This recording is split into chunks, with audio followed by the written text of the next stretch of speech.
வணக்கம். டேண்டம்ரொலியின் இரவு நேர பிரதான செய்தி அறிக்கைகளுடன் இணைந்திருக்கின்றோம். செய்திகள் வாசிக்கும் நான் ரவீந்திரன் நிர்மல். முதலில் தலைப்புச் செய்திகள். சுனாமி ஆழி பேரலையின் 20ஆம் ஆண்டு நிறைவு இன்று. கண்ணீரில் நனைந்தன நினைவாலயங்கள். கிளிநொச்சி கௌதாரி முனையில் மணல் அகழ்வுக்கு இனிமேல் அனுமதியில்லை.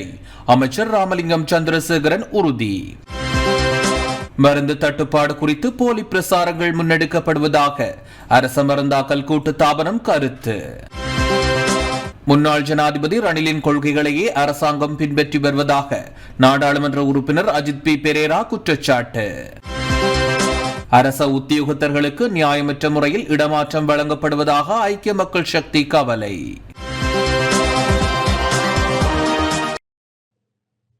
தொடர்வது முதன்மை செய்தி.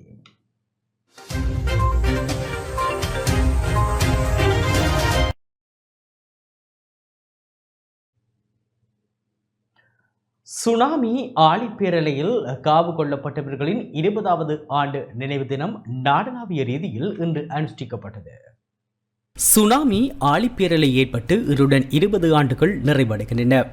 உயிரிழந்தவர்களுக்கு நாடளாவிய ரீதியில் இன்று அஞ்சலி இடம்பெற்றது.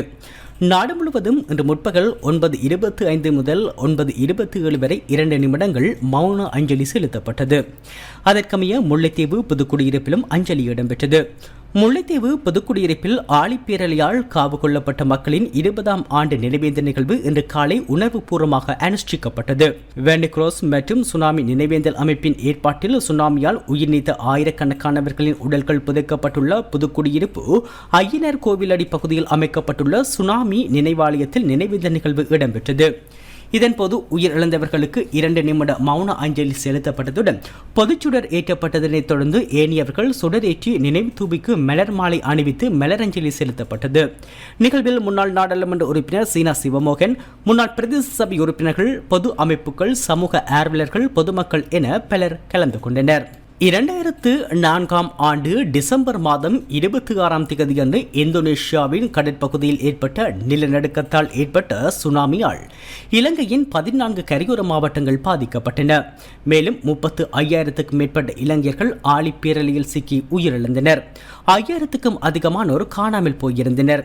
சுனாமி ஆழிப்பேரலை இந்தோனேஷியா, இலங்கை, இந்தியா மற்றும் தாய்லாந்து ஆகிய நாடுகளில் கோரத்தாண்டவம் ஆடிச் சென்றது. சுனாமி கோரத்தாண்டவம் ஆடிய தினம் நிகழ்ந்து 20 ஆண்டுகள் முடிந்தாலும் உறவினர்களை பறிகொடுத்தவர்களின் துயரம் இன்னும் நீங்காமல் நீடித்துக் கொண்டே இருக்கின்றது. இதேவேளை யாழ்ப்பாணம் வடமராட்சி கிழக்கு உடுத்துறை சுனாமி நினைவாலயத்தில் 20வது சுனாமி நினைவேந்தல் இன்று காலை 9 மணியளவில் இடம்பெற்றது. வடமராட்சி கிழக்கு பிரதேச செயலகத்தின் தலைமையில் இடம்பெற்ற நினைவேந்தல் நிகழ்வில் பொது நினைவு தூபிக்கு மலர் மாலை அணிவித்து தேசிய கொடி ஏற்றப்பட்டு நிகழ்வு ஆரம்பமானது. மருதங்கனி போலீஸ் நிலைய பொறுப்பதிகாரி, ஜனநாயக போராளிகள் கட்சி தலைவர் வேந்தன், ஈழமக்கள் ஜனநாயக கட்சியின் பேச்சாளர் உட்பட பலர் பொது நினைவு தூபிக்கு மலர் மாலை அணிவித்ததைத் தொடர்ந்து தேசிய கொடியை மருதங்கனி போலீஸ் நிலைய பொறுப்பதிகாரி ஏற்றி வைத்தார்.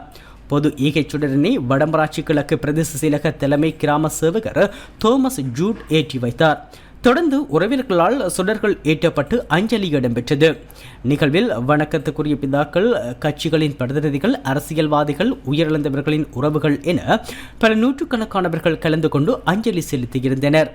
தேசிய பாதுகாப்பு தின நிகழ்வுகள் யாழ் மாவட்ட செயலகத்தில் இன்றைய தினம் காலை முன்னெடுக்கப்பட்டது. சுனாமி அனர்த்தத்தின் போது இறந்தவர்களின் நினைவு கூறுவதோடு பாதிக்கப்பட்டவர்களுக்கு நல்லாசி வேண்டும் முகமாக மார்கழி 26ஆம் தேதி தேசிய பாதுகாப்பு தினமாக பிரகடனப்படுத்தப்பட்டு வேடந்தோறும் தேசிய ரீதியாக நினைவு கூறப்பட்டு வருகின்றது. அதற்கமைய யாழ்ப்பாணம் மாவட்ட செயலகத்தில் மாவட்ட அனர்த்த முகாமைத்துவ பிரதிப்பணிப்பாளர் TN சூரியராஜா தலைமையில் இன்று காலை நிகழ்வு இடம்பெற்றது. இந்நிகழ்வில் பிரதம விருந்தினராக யாழ் மாவட்ட பதில் அரசாங்க அதிபர் மருதலிங்கம் பிரதீபன் கலந்து கொண்டார். இதன்போது அனர்த்தத்தில் உயிரிழந்தவர்களுக்கு சுடர் ஏற்றி அஞ்சலி செலுத்தப்பட்டதோடு சர்வமத பிரார்த்தனைகளும் இடம்பெற்றது. இதன்போது சர்வமத தலைவர்கள், மாவட்ட செயலக உத்தியோகத்தர்கள் உட்பட பலர் கலந்து கொண்டனர். கிளிநொச்சி மாவட்ட செயலகத்தில் சுனாமி ஆழிப்பேரலையின் 20வது ஆண்டு நினைவு தின நிகழ்வு இன்று காலை இடம்பெற்றது. கிளிநொச்சி மாவட்ட அனர்த்த முகாமைத்துவ பிரிவின் ஏற்பாட்டில் நடைபெற்ற நினைவேந்தல் நிகழ்வில் கடற்றொழில் அமைச்சர் ராமலிங்கம் சந்திரசேகரம், வடக்கு மாகாண ஆளுநர் நாகலிங்கம் வேதநாயகன், நாடாளுமன்ற உறுப்பினர்களான கானா இளங்குமரன், ஜேன ரஜீவன், சனா ஸ்ரீ பவானந்தராஜா, இன அர்ச்சுனா, மாவட்ட பதில் அரசாங்க அதிபர் மற்றும் அரசு அதிகாரிகள் கலந்து கொண்டனர். ஆழிப்பேரலை அனர்த்தத்தினால் உயிர் இழந்தவர்களின் 20ஆம் ஆண்டு நினைவேந்த நிகழ்வு இன்று கள்ளப்பாடு தெற்கு பகுதியில் முன்னெடுக்கப்பட்டது. அந்த வகையில் பொதுச்சுடர் ஏற்றப்பட்டு நினைவேந்த நிகழ்வுகள் ஆரம்பமாகின. ஆழிப்பேரலையில் உறவுகளை இழந்த ராசதுரை தவராசா மற்றும் மேரி யூசப் தங்கரத்தினம் ஆகியோர் இணைந்து பொதுச்சுடரை ஏற்றி வைத்தனர். தொடர்ந்து உயிரிழந்த உறவுகளின் திருவுருவப்படத்துக்கு மலர் தூவப்பட்டு சுடரேற்றப்பட்டதுடன் காவு கொள்ளப்பட்டவர்களின் உறவினர்கள் கதறி அழுது கண்ணீர் சொரிந்து தமது அஞ்சலிகளை செலுத்தினர். நினைவேந்த நிகழ்வில் வெண்ணி மாவட்ட நாடாளுமன்ற உறுப்பினர் துரைராசா ரவிகரன், கருத்துரை பற்றி பிரதேச சபை செயலாளர் ராஜஜோகினி ஜெயக்குமார், காணி உத்தியோகத்தர் சோதிநாதன் சேர்ந்த கள்ளப்பாடு தெற்கு கிராம அலுவலர் சூனா கரிகாலன், கள்ளப்பாடு வடக்கு கிராம உத்தியோகத்தர் ஸ்ரீ கௌசல்யா, கள்ளப்பாடு கிராம அமைப்புகளின் பிரதிநிதிகள், மீனவ அமைப்புகளின் பிரதிநிதிகள், கள்ளப்பாடு கிராம மக்கள் என பலர் கலந்து கொண்டனர். ஆழிப்பேரலையால் காவு கொள்ளப்பட்டவர்களின் 20ஆம் ஆண்டு நினைவேந்தல் முல்லைத்தீவு சுனாமி நினைவாலயத்தில் இன்று உணர்வு எழுச்சியுடன் முன்னெடுக்கப்பட்டது. உயிரிழந்தவர்களின் உறவுகள் கதறி அழுது கண்ணீர் மல்க தமது உயிரிழந்த உறவுகளுக்கு மலர் தூவி தீபமேற்றி உணவுப் பொருட்களை படையலிட்டு உணர்வுபூர்வமாக அஞ்சலிகளை மேற்கொண்டனர். இதேவேளை உயிரிழந்தவர்களின் ஆத்ம சாந்தி வேண்டி மத வழிபாடுகளும் இடம்பெற்றிருந்தன.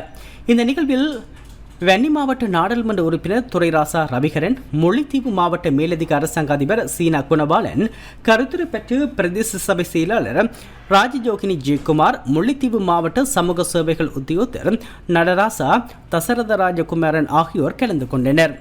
வவுனியா கோவில்குளம் அகிலாண்டேஸ்வரர் ஆலயத்தில் சுனாமி பேரலையில் உயிர் நீத்தவர்களின் 20ஆம் ஆண்டு நினைவாக விசேட வழிபாடும் அஞ்சலி நிகழ்வும் இன்று இடம்பெற்றது. வவுனியா மாவட்ட அந்தனர் ஒன்றியம் மற்றும் அகிலாண்டேஸ்வரர் ஆலய தர்மகர்த்தா சபையும் இணைந்து இந்நிகழ்வை ஏற்பாடு செய்திருந்தனர். இதன்போது உயிரிழந்தவர்களுக்கு 2 நிமிட அகவணக்கம் செலுத்தப்பட்டதுடன் இறந்தவர்களுக்கு ஆத்ம சாந்தி வேண்டி நெய் தீபம் ஏற்றப்பட்டு மோட்ச வழிபாடும் இடம்பெற்றது. இதில் அந்தன சிவாச்சாரியர்கள், ஆலய தர்மகர்த்தா சபையினர், ஆலய பக்தர்கள், தொண்டர்கள் என பலரும் கலந்து கொண்டு மோட்ச வழிபாட்டில் ஈடுபட்டனர். வவுனியா பூந்தோட்டம் நரசிங்கர் ஆலயம் மற்றும் வவுனியா நகரசபையின் ஏற்பாட்டில் சுனாமி பேரலையில் உயிர் நீத்தவர்களுக்கான 20ஆம் ஆண்டு நினைவு நிகழ்வு இன்று இடம்பெற்றது. பூந்தோட்டம் லயன்ஸ் விளையாட்டுக் கழக மைதானத்தில் அமைந்துள்ள சுனாமி நினைவு தூபியில் பிரார்த்தனை நிகழ்வுகள் இடம்பெற்றன. இதன்போது உயிரிழந்தவர்களுக்கு 2 நிமிட அகவணக்கம் செலுத்தப்பட்டதுடன் நினைவு தூபிக்கு மலர் மாலை அணிவித்து மலரஞ்சலி செலுத்தப்பட்டது. குறித்த நினைவு தூபியானது சுனாமி பேரலை ஏற்பட்டு 31ஆம் நாளில் நரசிங்கர் ஆலய நிர்வாகத்தினரால் அமைக்கப்பட்டிருந்ததுடன் இலங்கையின் முதலாவதாக அமைக்கப்பட்ட தூபியாகவும் விளங்குகின்றது. தற்போது நகரசபையால் புனர் நிர்மாணம் செய்யப்பட்டு பராமரிக்கப்படுகின்றது.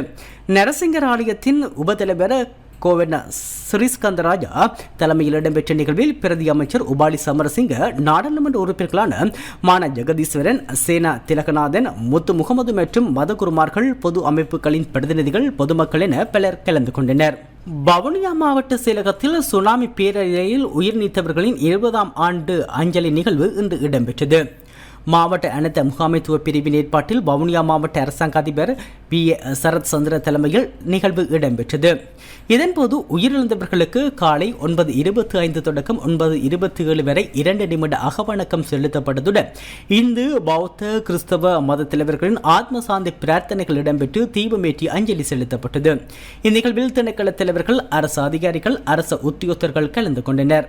சுனாமி பேரலை அனர்த்தம் ஏற்பட்டு 20வது வேட நினைவேந்தல் நிகழ்வுகள் இன்றைய தினம் அனுஷ்டிக்கப்படும் நிலையில் சுனாமி அனர்த்தத்தில் உயிர் இழந்தவர்களை நினைவு கூறும் தேசிய பாதுகாப்பு தினம் இன்றைய தினம் மன்னார் மாவட்ட செயலகத்தில் நினைவு கூறப்பட்டது. மன்னார் மாவட்ட அனர்த்த முகாமைத்துவ பிரிவின் மாவட்ட உதவி பணிப்பாளர் KN திலீபன் தலைமையில் நிகழ்வு இடம்பெற்றது. இதன்போது உயிரிழந்த மக்களை நினைவு கூர்ந்து தீபமேற்றி மலர் தூவி அஞ்சலி செலுத்தப்பட்டது. சர்வமத தலைவர்களின் பிரார்த்தனைகளும் இடம்பெற்றன. நிகழ்வில் சர்வமத தலைவர்கள், மன்னார் மாவட்ட அரசாங்க அதிபர் கான கனகேஸ்வரன் மற்றும் திணைக்கள தலைவர்கள் கலந்து கொண்டு தீபமேற்றி மலர் தூவி அஞ்சலி செலுத்தினர்.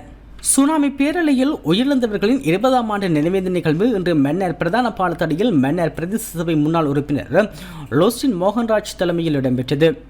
உயிரிழந்தவர்களின் நினைவு கூறும் வகையில் இன்று காலை 10:25 மணியளவில் குறித்த கடற்கரை பகுதியில் தீபமேற்றி மலர் தூவி உயிரிழந்தவர்களுக்காக உணர்வுபூர்வமாக அஞ்சலி செலுத்தப்பட்டது.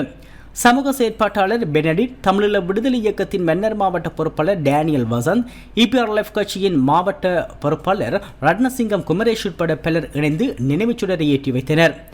மீனவர்கள், வர்த்தகர்கள், பிரதேச சபை முன்னாள் உறுப்பினர்கள், சமூக செயற்பாட்டாளர்கள் அஞ்சலி நிகழ்வில் பங்கேற்றனர்.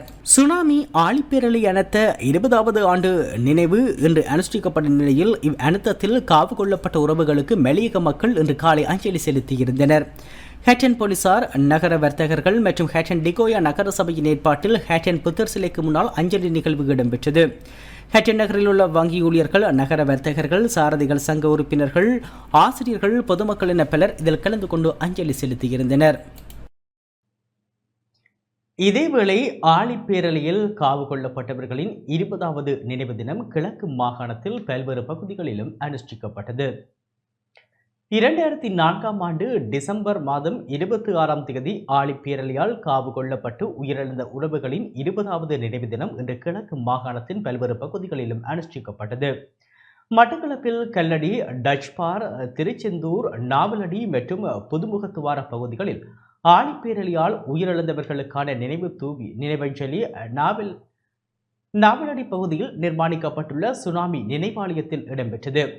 உயிரிழந்த உறவுகளுக்கான மௌன அஞ்சலி செலுத்தப்பட்டு சுடரேற்றி மலரஞ்சலியும் செலுத்தப்பட்டது. இந்து கிறிஸ்தவ முறைப்படி உயிரிழந்தவர்களை நினைவு கூர்ந்து கிரியைகள் மற்றும் வழிபாடுகள் இடம்பெற்று பிதிர்க்கடனம் செலுத்தப்பட்டது. சர்வமத தலைவர்கள், அரசியல் கட்சிகளின் பிரதிநிதிகள், ஆழிப்பேரலையில் உயிரிழந்தவர்களின் உறவினர்கள், பொதுமக்கள் என பலரும் அஞ்சலி நிகழ்வில் பங்கேற்றனர். பெரியகல்லாறு மத்திய விளையாட்டுக் கழகம் ஏற்பாடு செய்த ஆழிப்பேரலையில் காவு கொள்ளப்பட்டவர்களின் நினைவேந்தல் நிகழ்வு பெரியகல்லாறு ஸ்ரீ சர்வார்த்த சித்திவிநாயகர் ஆலயத்துக்கு முன்பாக நடைபெற்றது. பெரியகல்லாறு ஜான்ரி பிரிட்டோ விளையாட்டுக் கழகத்தின் ஏற்பாட்டில் பெரியகல்லாறு அருளானந்தர் தேவாலயத்துக்கு முன்பாக நினைவேந்தல் நிகழ்வு ஒன்றும் நடைபெற்றது.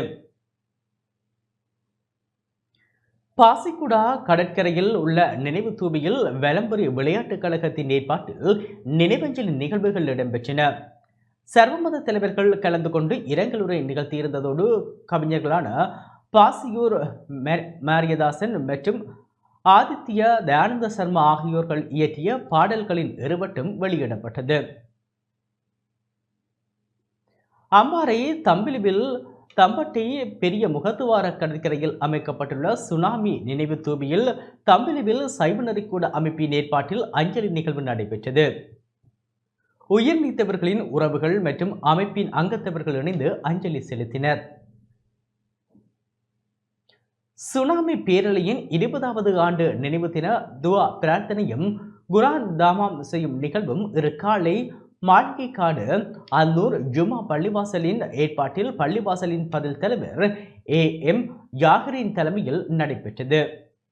துவா பிரார்த்தனையை மாளிகைக்காடு அந்தூர் ஜுமா பள்ளிவாசலின் பேஸ் இமாம் மௌலவி ALM மின்ஹாக் நிகழ்த்தினார். கல்முனை வடக்கு பிரதேச செயலக பிரிவில் 1364 பேரை ஆழிப்பேரலை காவு கொண்ட நிலையில் இன்று கல்முனை சவக்காலை வீதியின் கடற்கரை பிரதேசத்தில் அமைந்துள்ள சுனாமி நினைவு தூபி மற்றும் காண்டிருப்பு சுனாமி நினைவாலயங்களிலும் அஞ்சலி நிகழ்வுகள் நடைபெற்றன. கல்முனை வடக்கு ஆதார வைத்தியசாலையில் வைத்தியசாலை பணிப்பாளர் கேனா சுகுணன் தலைமையில் ஆழிப்பேரலையில் உயிரிழந்த உறவுகளுக்கான அஞ்சலி நிகழ்வு இடம்பெற்றது.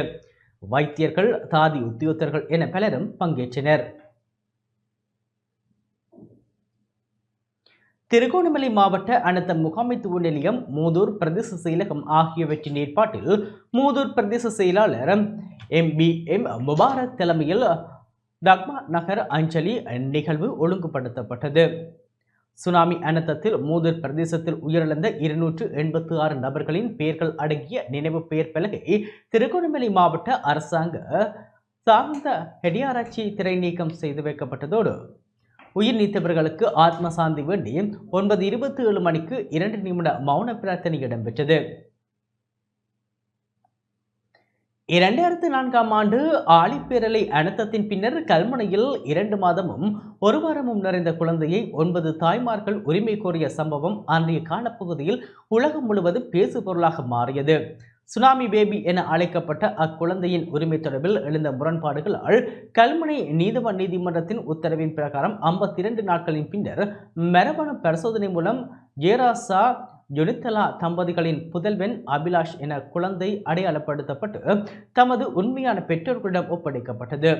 சுனாமி பேபி என அழைக்கப்பட்ட அபிலாஷ் தற்போது மட்டக்களப்பு குருக்கள் மடத்தில் வசித்து வருகின்றார். ஆழிப்பேரலை அனர்த்தம் அது தந்த வலிகளை உணர்ந்த அபிலாஷ் தமது வீட்டு வளைவில் உயிரிழந்த உறவுகளுக்காக நினைவாலயம் ஒன்றை அமைத்து வேடந்தோறும் நினைவஞ்சலி செய்து வருகின்றார். ஆழிப்பேரலையின் 20வது நினைவு தினமான இன்றும் உயிரிழந்த உறவுகளுக்காக தமது பெற்றோர்களுடன் இணைந்து அவர் அஞ்சலி செலுத்தியிருந்தார். சுனாமி பேரலையில் சிக்கி உயிரிழந்த உறவுகளின் ஆத்மசாந்தி பிரார்த்தனை மட்டக்களப்பு மாமாங்கேஸ்வரர் ஆலயத்தில் இன்று நடைபெற்றது. சுனாமி பேரலையில் உயிரிழந்தவர்களை நினைவு கூர்ந்து அஞ்சலி நிகழ்வுகள் இடம்பெற்று வரும் நிலையில் மாமாங்கேஸ்வரர் ஆலய நிர்வாக சபையினர் மற்றும் ஊர் மக்களின் ஏற்பாட்டில் ஆலய பிரதம குரு பிரம்மஸ்ரீ ரத்தின பூரண சுதாகர குருக்கள் விசேட பூஜைகள் நடத்தினார்.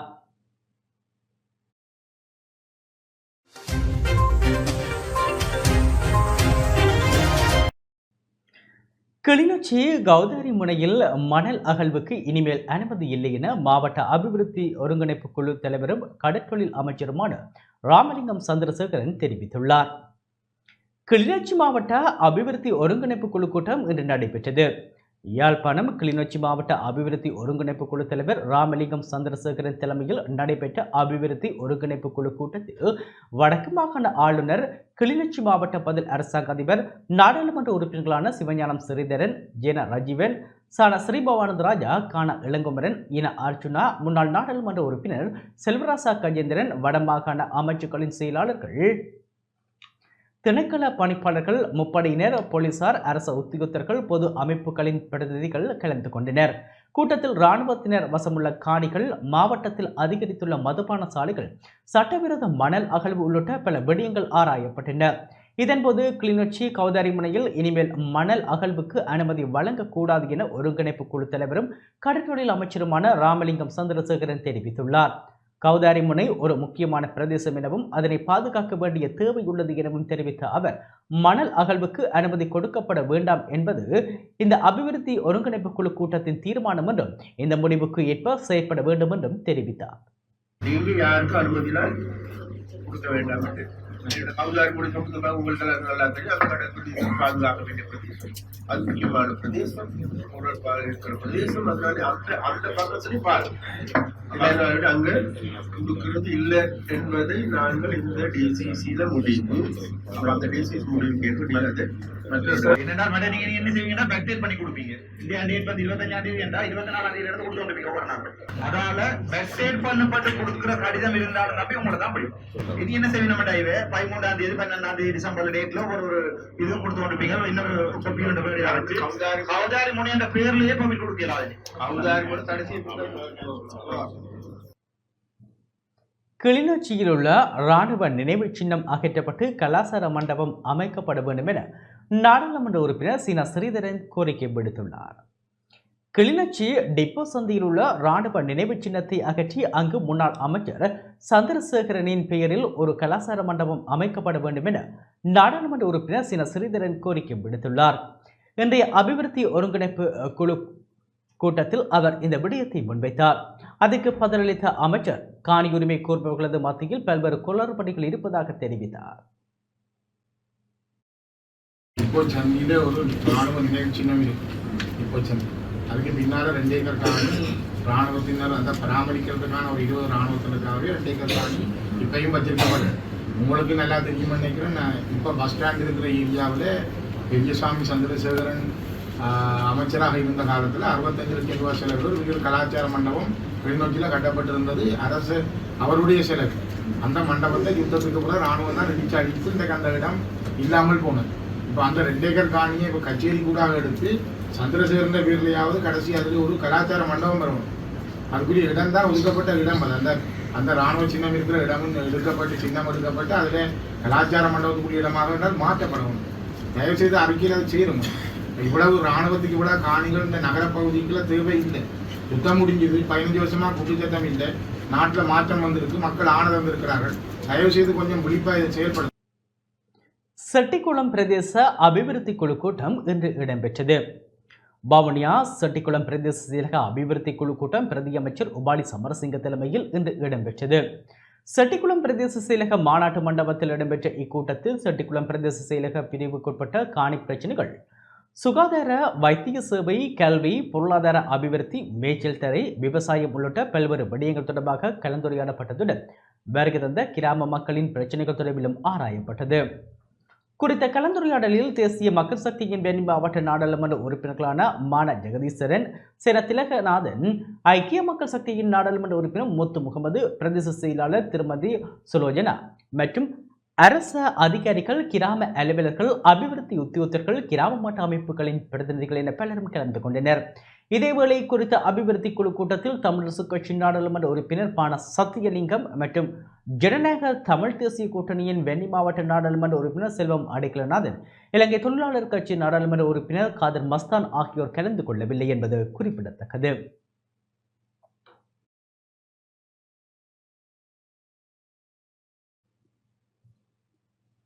கிளிநொச்சி மாவட்ட செயலகத்தில் இன்று விசேட கலந்துரையாடல் இடம்பெற்றது. நவீன விவசாய நடவடிக்கையை முன்னெடுத்து விவசாயிகள் உச்ச பயனை எவ்வாறு அடையலாம் என்பது தொடர்பான கலந்துரையாடல் கிளிநொச்சியில் இன்று இடம்பெற்றது. வடமாகாண ஆளுநர் நாகலிங்கம் வேதநாயகம் தலைமையில் கிளிநொச்சி மாவட்ட செயலகத்தில் இன்று பிற்பகல் நடைபெற்ற இந்த கலந்துரையாடலில் வடமாகாண பிரதம செயலாளர், மாவட்ட அரசாங்க அதிபர், மேலதிக அரசாங்க அதிபர், காணி பிரதேச செயலாளர்கள், விவசாய திணைக்கள உத்தியோகத்தர்கள், விவசாயிகள் என பலரும் கலந்து கொண்டனர்.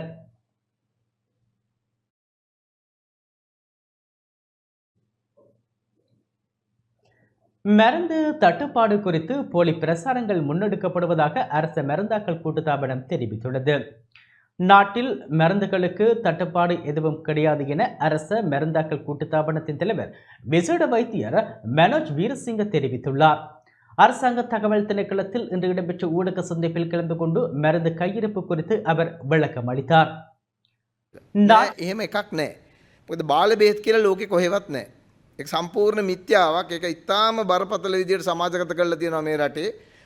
நாட்டில் உள்ள அனைத்து வைத்தியசாலைகளுக்குமான மருந்து விநியோகம் சீராக இடம்பெற்று வருகின்றது. கொரோனா தொற்றுக்கு பின்னர் நாட்டில் ஏற்பட்ட பொருளாதார நிலைமையின் தாக்கம் இன்னும் இருப்பதை நான் ஏற்றுக்கொள்கின்றேன். நாட்டின் தேவைக்கு ஏற்ப சில மருந்துகளை முன்கூட்டியே நாம் பெற்றுக்கொண்டுள்ளோம். விலை மனு கோரலின் போது பதிவு செய்யப்பட்ட விநியோகஸ்தர்களை விட பதிவு செய்யப்படாதவர்களே அதிகமாக ஈடுபாடு காட்டுகின்றார்கள். அவ்வாறு பதிவு செய்யப்பட்ட விநியோகஸ்தர்கள் விலை மனுக்களை சமர்ப்பிப்பது கிடையாது. அதனை தவறு என்று நாம் கூற மாட்டோம். எதிர்வரும் காலத்தில் விலை மனு கோரலை முறைப்படுத்துவதற்கு எண்ணியுள்ளோம். ஒரு சில மருந்துகளுக்கு தட்டுப்பாடு நிலவுவதாக சிலர் போலியான பிரச்சாரங்களை முன்னெடுத்து வருகின்றார்கள். அதில் எவ்வித உண்மையும் கிடையாது. මේ ලබා දීලා ඒ ඖෂධ ආනයනය කිරීම. ඉතින් ඒ ක්‍රියාවලියත් වෙනවා. பாரிய அரிசி ஆலை உரிமையாளர்களின் மாஃபியா செயற்பாட்டால் அரிசிக்கு தட்டுப்பாடு ஏற்பட்டுள்ளதாக மட்டக்களப்பு மாவட்ட அரிசி உற்பத்தியாளர் கூட்டுறவு சங்கம் தெரிவித்துள்ளது. பாரிய அரிசி ஆலை உரிமையாளர்களின் மாஃபியா செயற்பாடுகளினாலேயே நாட்டில் அரிசிக்கு தட்டுப்பாடு ஏற்பட்டுள்ளதாக மட்டக்களப்பு மாவட்ட அரிசி உற்பத்தியாளர் கூட்டுறவு சங்கத்தின் தலைவர் ALM ஹசன் தெரிவித்துள்ளார். இன்று ஏறாவூரில் கருத்து தெரிவிக்கும் போதே அவர் இவ்வாறு குறிப்பிட்டார். இந்த நாட்டிலே இப்போ அரிசி செயற்கையாக தட்டுப்பாடு வந்ததுக்கான காரணம் என்னன்னு சொன்னால், பெரும்பாலான அறுவடை நேரத்தில் பெரும்பாலான நெல்லுகளை ஒரு சில மில்லுகள் கொள்முதல் பண்ணி கொண்டு போகிறதால மட்டல் மாவட்டத்திலேருந்து எங்களோட மாவட்டத்தை பொறுத்தவரை விவசாயியோட 15 ஸ்டார்ட் ஆகுதுன்னு சொன்னால் அந்த நெல்லுகளை அவங்க வந்து பெற்றுக்கொண்டு தனி நபருக்கிட்ட அது போய் பதுக்கப்படுறதால செயற்கையான ஒரு தட்டுப்பாடை வேணுமென்றே உருவாக்கப்படுகின்றது. இதிலேயே வேறு இந்த அரிசிக்கு இந்த உற்பத்தியில் இந்த இதுவானதில் ஒரு சில காலங்களில் உர பிரச்சனை ஏற்பட்டுக்கு, நீர் பிரச்சனை, வானிலை பிரச்சனை, இப்படி காலநிலை பிரச்சனைகளால் சில பிரச்சனை வந்தாலும், ஆனால் அரிசிகள் இந்த வருடம் ஏற்பட்டுகிற தட்டுப்பாடு உண்மையாகவே ஒரு செயற்கையான தட்டுப்பாடு. அதே நேரம் விவசாயிகள் உண்மையாகவே என்னென்னு சொன்னால் விவசாயிகள் படுற கஷ்டத்துக்கு அவங்களுக்கு நியாயமான ஒரு நெல் விலையோடு அரசாங்கம் கட்டாயம் கொடுக்கணும். நியாயமான ஒரு விலையோடு கொடுத்து குறுகிய காலத்துக்குள்ள அந்த நெல்லுகளை கொள்முதல் செய்யக்கூடிய விவசாயிட்டு நிறைஞ்ச, அதாவது அவங்களுக்கு பொருத்தமான விலையண்டை கொடுத்து அவங்கள நெல்லை பாதுகாத்து அவங்க நெல்லை கொள்முதல் செய்கிறதுக்குரிய அந்த ஒழுங்கையும் அரசாங்கம் கட்டாயம் அவர்களுக்கான செய்து கொடுக்க வேண்டும். ஏனென்றால் அவர்கள் நிறைய விவசாயத்தில் நிறைய இந்த மாறியிலையும் நிறைய இந்த மழை வெள்ளத்திலையும் நிறைய பாதிக்கப்பட்டு போயிருக்கிறதால விவசாயிகள் நெல்லை உண்மையாக படுற கஷ்டத்துக்கு அவங்களுக்கு நல்ல ஒரு விலை ஒன்று நீங்கள் விவசாயத்துக்கு முன்னுரிமை கொடுப்பது இந்த ஜனாதிபதி ஒரு அவர் தேர்தல் விஞ்ஞாபனத்திலையும் சரி, அவர் பேசுகின்ற நேரமும் சரி, அவர் தெளிவாக சொல்லுகின்றார் விவசாயிகளுக்கு நான் முன்னுரிமை அளிப்பேன்ங்கிறது. அந்த வகையில் அதை சார்ந்த அந்த விவசாயிகளை பாதிப்படையாமல் அவருக்கு நியாயமான ஒரு விலையை கொடுத்து அவர்கள் நெல்லை உரிய நேரத்துக்கு கொள்முதல் பண்ணுறதுக்கு அரசாங்கம் உடனடியாக 15ஆம் தேதிக்கு மேலே அந்த நடவடிக்கை எடுத்து அதுக்குரிய ஒழுங்கு பண்ண வேணுங்கிறதா எங்களோட வேண்டுகோள். எஸ்விஎஸ்எம் நிலம்புரி திட்டத்தின் கீழ் முதலாம் கட்ட நிலுவைத் தொகை நாளைய தினம் வங்கி கணக்குகளில் வைப்பிலிடப்பட உள்ளது. எஸ்விஎஸ்எம் நிலம்புரி பயனாளர்களுக்கு இதுவரையில் செலுத்தப்படாத நிலுவைத் தொகையை அவர்களின் வங்கி கணக்கில் வைப்பிலிட நடவடிக்கை எடுக்கப்பட்டுள்ளதாக நிலம்புரி நன்மைகள் சபையின் தலைவர் ஜெயந்த விஜயரத்ன தெரிவித்துள்ளார். நிலம்புரி நன்மைகள் சபையில் விடுத்துள்ள அறிக்கையில் இந்த விடயம் தெரிவிக்கப்பட்டுள்ளது. எஸ்பிஎஸ்எம் நிலம்புரி திட்டத்தின் கீழ் முதலாம் கட்டத்தில் தகுதி பெற்ற 2,12,423 குடும்பங்களுக்கான நிலுவைத் தொகை நாளைய தினம் வங்கி கணக்குகளில் வைப்பிலிடப்படும் என நிலம்புரி நன்மைகள் சபை தெரிவித்துள்ளது.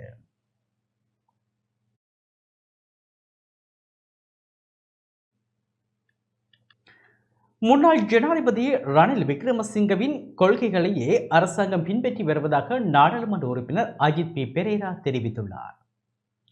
முன்னாள் ஜனாதிபதி ரணில் விக்ரமசிங்கவின் கொள்கைகளையே தற்போதைய அரசாங்கம் அவ்வாறே பின்பற்றி வருவதாக ஐக்கிய மக்கள் சக்தியின் நாடாளுமன்ற உறுப்பினர் அஜித் பி பெரேரா தெரிவித்துள்ளார். கொழும்பில் இன்று இடம்பெற்ற ஊடகவியலாளர் சந்திப்பின் போதே அவர் இதனை குறிப்பிட்டார்.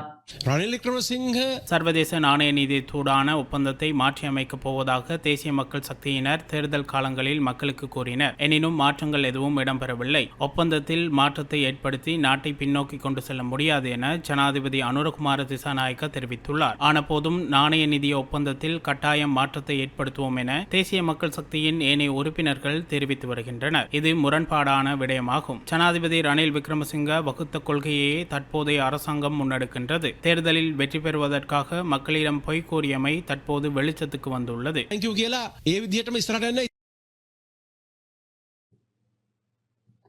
அரச உத்தியோகத்தர்களுக்கு நியாயமற்ற முறையில் இடமாற்றம் வழங்கப்படுவதாக ரஞ்சித் மத்தும பண்டார தெரிவித்துள்ளார்.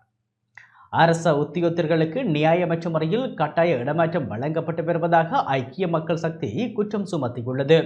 அக்கட்சியின் பொதுச் செயலாளர் ரஞ்சித் மத்தும பண்டாரவினால் இன்று வெளியிடப்பட்டுள்ள ஊடக அறிக்கையிலேயே இந்த விடயம் தெரிவிக்கப்பட்டுள்ளது. அரசாங்க மற்றும் மாகாண சபை துறைகளில் பணிபுரியும் அரசாங்க உத்தியோகத்தர்களுக்கு ஏற்றுக்கொள்ள முடியாத நியாயமற்ற அடிப்படையில் இடமாற்றம் வழங்க திட்டமிட்ட வேலை திட்டம் நடைமுறைப்படுத்தப்படுவது தெரிய வருகின்றது. உள்ளூராட்சி உதவி ஆணையாளர்கள், உள்ளூராட்சி மன்ற செயலாளர்கள் மற்றும் கூட்டுறவு உதவி அபிவிருத்தி ஆணையாளர்கள் போன்ற பதவி நிலை அதிகாரிகள் மற்றும் வெளிக்கள உத்தியோகத்தர்களுக்கு இது பாதிப்பை ஏற்படுத்தியுள்ளதாக தெரிய வருகின்றது. அரசு சேவையின் சுதந்திரத்தை உறுதிப்படுத்துவதாக வாக்குறுதி அளித்து ஆட்சிக்கு வந்த அரசாங்கம் இவ்வாறு செயற்படுவது பிரச்சினைக்குரியது.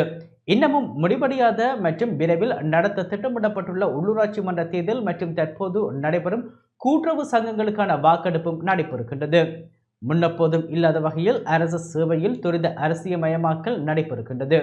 எதிர்வரும் தேர்தல்களை இலக்காக கொண்ட வேலை திட்டமாக அரசாங்கம் செயற்படுத்துவது தெளிவாக தெரிகிறது. இந்த இடமாற்றங்களால் அந்தந்த துறைகளின் சேவை வழங்கல்களில் பிரச்சனைகள் எழுவதோடு மட்டுமல்லாமல் அந்த உத்தியோகத்தர்களும் தனிப்பட்ட முறையில் பல பிரச்சனைகளை எதிர்கொள்ள வேண்டியிருப்பது தெரிகிறது. இது குறித்து ஐக்கிய மக்கள் சக்தி கவனம் செலுத்தியுள்ளதுடன் இத்தகைய சம்பவங்களை ஆராய்வதற்கு விசேட பிரிவு ஒன்றை அமைக்கவும் நடவடிக்கை எடுக்கப்படுகின்றது. இதற்காக பெயர் குறிப்பிட்டோ அல்லது பெயர் குறிப்பிடாமலோ தகவல்களை வழங்க எவருக்கும் வாய்ப்பு வழங்கப்படும். அரசு சபையில் இடமாற்றங்கள் நடைபெற வேண்டிய ஒன்றாக இருந்தாலும் அது மறைமுக நிகழ்ச்சி நிரலுக்கு ஏற்ப நடைபெறுமாயின் அது குறித்து நடவடிக்கை எடுப்பது எதிர்க்கட்சியின் பொறுப்பாகும். அத்துடன் அரசாங்க மற்றும் மாகாண சபை மட்டத்தில் தன்னிச்சையாக மேற்கொள்ளப்படும் அனைத்து இடமாற்றங்களையும் நிறுத்துமாறு நாம் அரசாங்கத்தையும் மாகாண சபை அதிகார பீடங்களையும் வலியுறுத்துகின்றோம் என அந்த ஊடக அறிக்கையில் தெரிவிக்கப்பட்டுள்ளது.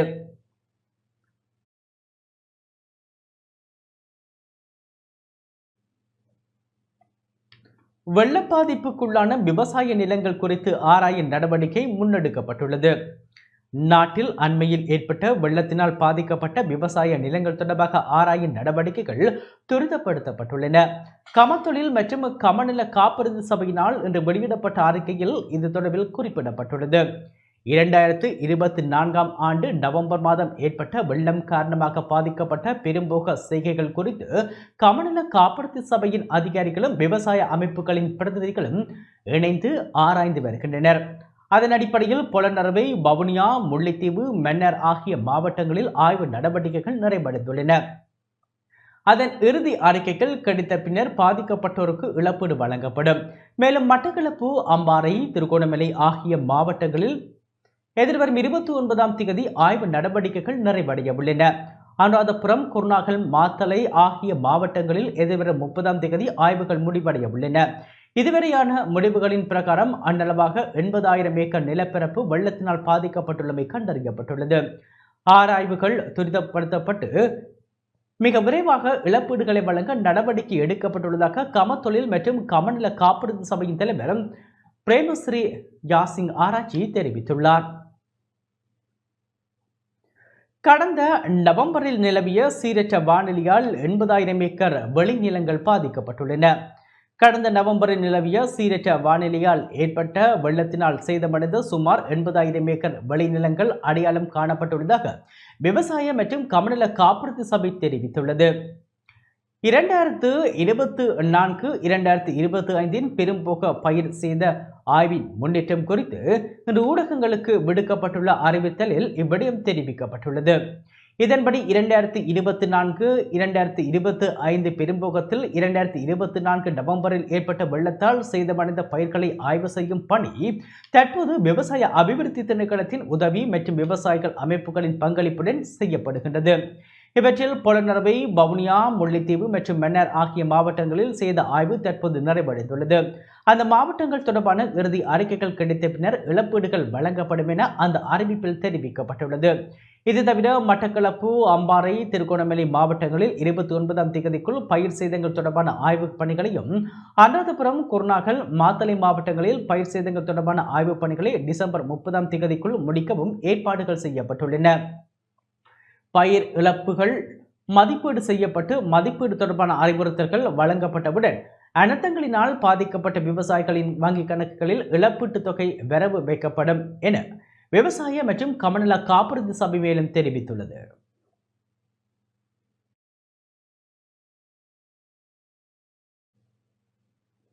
அரிசி இறக்குமதிக்கான கால அவகாசத்தை நீடித்து வெத்தமானி வெளியிடப்பட்டுள்ளது. தனியார் துறையினர் அரிசியை இறக்குமதி செய்வதற்காக வழங்கப்பட்ட கால அவகாசத்தை நீடித்து வெத்தமானி அறிவித்தல் வெளியிடப்பட்டுள்ளது.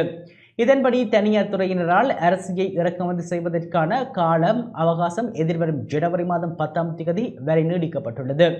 அரிசியை இறக்குமதி செய்வதற்கு தனியார் துறையினருக்கு வழங்கப்பட்ட கால அவகாசம் கடந்த 20ஆம் தேதியுடன் நிறைவடைந்த நிலையில் குறித்த காலம் நீடிக்கப்பட்டுள்ளது. போலீஸ் அதிகாரிகளின் வேடாந்த இடமாற்றம் இடைநிறுத்தப்பட்டுள்ளது. எதிர்வரும் ஜனவரி மாதம் 1ஆம் தேதி முதல் நடைமுறைப்படுத்தப்படவிருந்த அனைத்து போலீஸ் அதிகாரிகளின் வேளாந்த இடமாற்றங்களை எதிர்வரும் 6 மாதங்களுக்கு இடைநிறுத்துவதற்கு தீர்மானிக்கப்பட்டுள்ளது. பதில் போலீஸ் மா அதிபர் பிரியந்த வீரசூரியவினால் இந்த உத்தரவு பிறப்பிக்கப்பட்டுள்ளது. இதன்படி 2025ஆம் ஆண்டுக்கான வேடாந்த இடமாற்றம் எதிர்வரும் ஜூன் மாதம் 30ஆம் தேதி வரை இடைநிறுத்தப்பட்டுள்ளது. இது தொடர்பான அறிவித்தல் அனைத்து போலீஸ் நிலையங்களுக்கும் அனுப்பி வைக்கப்பட்டுள்ளது.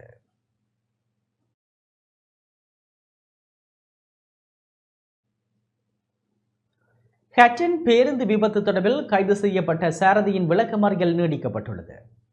ஹட்டன் தனியார் பேருந்து விபத்து சம்பவம் தொடர்பில் கைது செய்யப்பட்ட வாகன சாரதியின் விளக்கமறியல் மேலும் நீடிக்கப்பட்டுள்ளது. விளக்கமறியலில் இருந்த பேருந்து சாரதியை ஹட்டன் நீதவான் நீதிமன்றில் இன்று மீண்டும் முன்னிலைப்படுத்திய போது எதிர்வரும் ஜனவரி மாதம் 7ஆம் தேதி வரை விளக்கமறியலில் வைக்க நீதவான் உத்தரவிட்டார். நாவலப்பட்டி நவதிஸ்பனையில் வசிக்கும் 3 பிள்ளைகளின் தந்தையான 46 வயதுடைய பிரசன்னா பண்டார என்பவரின் விளக்கமறியலே இவ்வாறு நீடிக்கப்பட்டுள்ளது. கடந்த 21ஆம் தேதி ஹட்டனில் இருந்து கண்டி நோக்கி பயணித்த தனியார் பேருந்து ஹட்டன் கொழும்பு பிரதான வீதியில் ஹட்டன் மல்லியப்பு பகுதியில் வீதியை விட்டு விலகி தேயிலை தோட்டத்துக்குள் கவிழ்ந்து விபத்துக்குள்ளானதில் 3 உயிரிழந்ததுடன் 51 பேர் காயமடைந்த நிலையில் வைத்தியசாலையில் சிகிச்சை பெற்று வருகின்றமை குறிப்பிடத்தக்கது.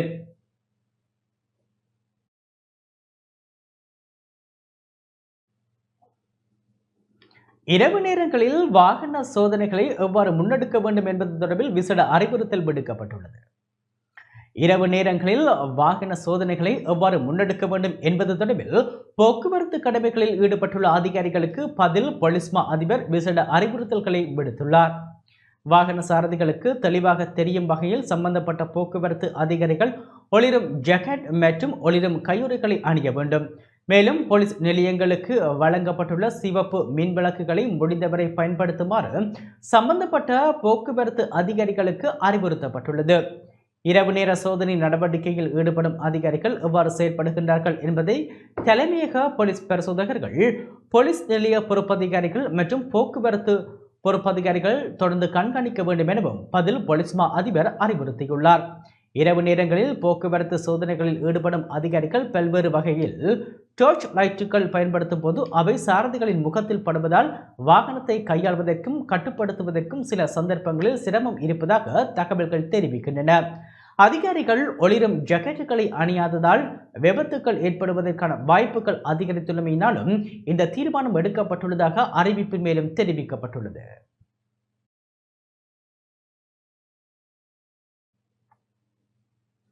நாட்டில் கடந்த 24 மணித்தியாலங்களில் மதுபோதையில் வாகனம் செலுத்திய 395 சாரதிகள் கைது செய்யப்பட்டுள்ளனர். நாட்டில் இன்று காலை 6 மணியுடன் நிறைவடைந்த 24 மணித்தியாலங்களில் மதுபோதையில் வாகனம் செலுத்திய 395 சாரதிகள் போலீசாரால் கைது செய்யப்பட்டுள்ளனர். பண்டிகை காலங்களில் வாகன விபத்துக்களை குறைக்கும் நோக்கில் பதில் போலீஸ் மா அதிபர் பிரியந்த வீரசூரியவின் பணிப்புரைக்கு அமைய இந்த போக்குவரத்து நடவடிக்கைகள் அண்மையில் ஆரம்பிக்கப்பட்டன. இதன்படி மது போதையில் வாகனம் செலுத்துவோர் உட்பட ஏனைய போக்குவரத்து சட்டங்களில் வரும் சாரதிகளை கைது செய்யும் நடவடிக்கை தொடர்ந்து முன்னெடுக்கப்பட்டுள்ளது.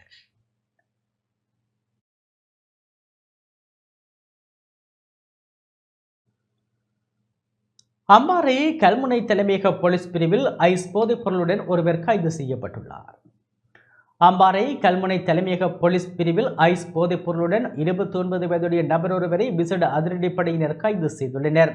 கைது செய்யப்பட்ட சந்தேக நபரிடமிருந்து 1 கிராம் 790 மில்லிகிராம் ஐஸ் போதைப் பொருள் கைப்பற்றப்பட்டுள்ளதுடன் கல்முனை தலைமையக போலீஸ் நிலையத்தில் சந்தேக நபர் மற்றும் சான்று பொருட்களுடன் சட்ட நடவடிக்கைக்காக ஒப்படைக்கப்பட்டுள்ளார். கல்முனை விசேட அதிரடிப்படை முகாம் பொறுப்பதிகாரி போலீஸ் பரிசோதகர் RADCS ரத்நாயக்கவின் தலைமையில் முன்னெடுக்கப்பட்ட நடவடிக்கையின் போதே சந்தேக நபர் கைது செய்யப்பட்டுள்ளார். மேலதிக விசாரணைகளை கல்முனை தலைமையக போலீசார் மேற்கொண்டு வருகின்றனர்.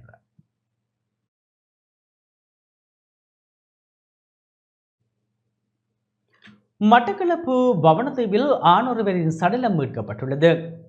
மட்டக்களப்பு பவனதீவு போலீஸ் பிரிவுக்குட்பட்ட சிப்பிமடு பகுதியில் உள்ள நீர்நிலையில் இருந்து ஆணொருவரின் சடலம் இன்று மீட்கப்பட்டுள்ளது. பவனதீவு காந்திநகர் சின்ன சிப்பிமடு பகுதியை சேர்ந்த 51 வயதுடைய பொன்னம்பலம் சிங்கநாயகம் என்பவரின் சடலமே மீட்கப்பட்டுள்ளதாக பவனதீவு போலீசார் தெரிவித்துள்ளனர். சடலமாக இன்று மீட்கப்பட்ட நபர் கடந்த திங்கட்கிழமை காலையில் வீட்டிலிருந்து சென்ற நிலையில் வீடு திரும்பவில்லை என உறவினர்கள் தேடி வந்த நிலையிலேயே சடலமாக மீட்கப்பட்டுள்ளார். பவனதீவு போலீஸ் நிலைய பொறுப்பதிகாரி டி சில்வா தலைமையில் விசாரணைகள் முன்னெடுக்கப்பட்டதுடன் மரண விசாரணைகளை தொடர்ந்து சடலம் பிரேத பரிசோதனைக்காக மட்டக்களப்பு போதனா வைத்தியசாலைக்கு கொண்டு செல்லப்பட்டது. சடலம் அழுகிய நிலையில் காணப்படுவதுடன் உடலில் சில காயங்களும் காணப்படுவதாக சடலத்தினை பார்வையிட்ட உறவினர்கள் தெரிவித்தனர்.